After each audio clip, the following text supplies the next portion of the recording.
Boards crack करने के लिए आपको रैंडमली पढ़ना नहीं होता है, आपको स्मार्ट स्टूडेंट्स की तरह स्ट्रैटेजिकली पढ़ना होता है, क्योंकि बोर्ड्स आर नॉट अबाउट कितना पढ़ा, इट इज अबाउट कितना स्ट्रैटेजिकली पढ़ा, राइट? हाय, सो लास्ट वीडियो में हमने बात की थी कि होम साइंस क्या है।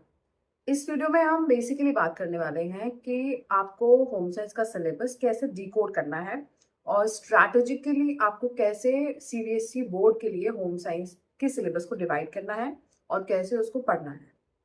Talk about the real king of the whole home science syllabus, which is food and nutrition. इसमें 4 चैप्टर है और आपके लिए चारों बहुत इंपॉर्टेंट है।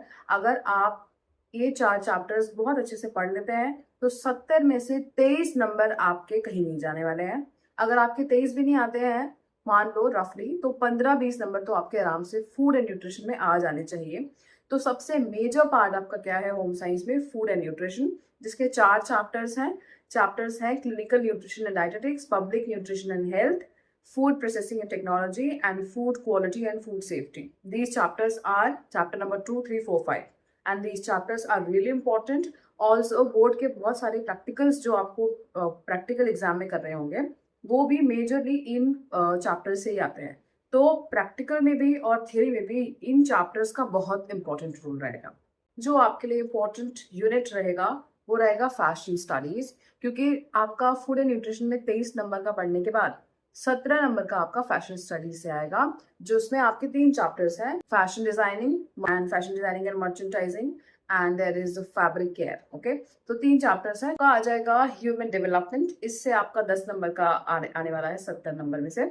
तो इसमें आपका चैप्टर होगा ECCE होगा, early childhood care and education. इसके बाद आपका इसमें आएगा institutions and what provisions are being provided by government for vulnerable people. Okay, इसके बाद का इम्पोर्टेंट है रिसोर्स मैनेजमेंट, जिसमें आपका होटल मैनेजमेंट चैप्टर आएगा और कंज्यूमर एजुकेशन एंड अवेयरनेस वाला चैप्टर आएगा।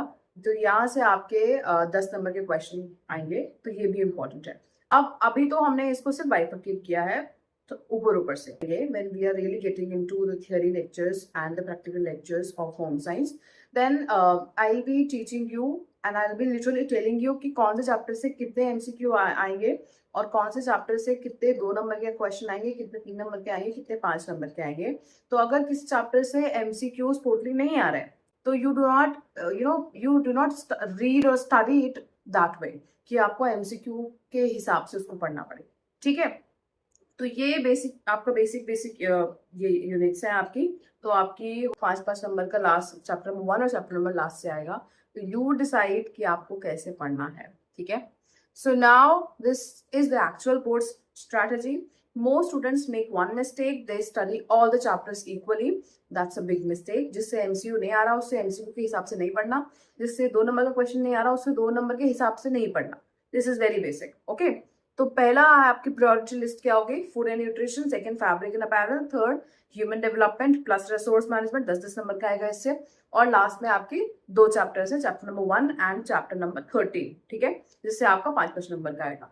तो इस हिसाब से आपको सारी प्लानिंग करनी है, ठीक है? सो आई होप हम इसको अच्छे से प्लान करेंगे और मेरी वीडियोस आपको लिटरली हेल्प करेंगे। So all the best to everyone, okay, to me also.